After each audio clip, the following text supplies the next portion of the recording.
Okay, so here's an issue. I want to create some privacy on the edge of this house. Really don't like the neighbors are obviously 5 feet apart.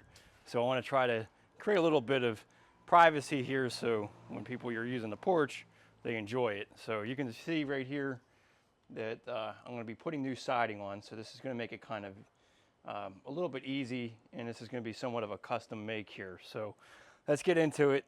I'll show you how to go about doing this. All right, so first thing I'm going to do is create a little railing. So I'm going to be building something probably a little bit higher than this, probably 32 inches tall, and basically allowing the siding to go underneath that section of it. And then above here, we'll be putting some louvers in. So first thing I want to do is build my wall.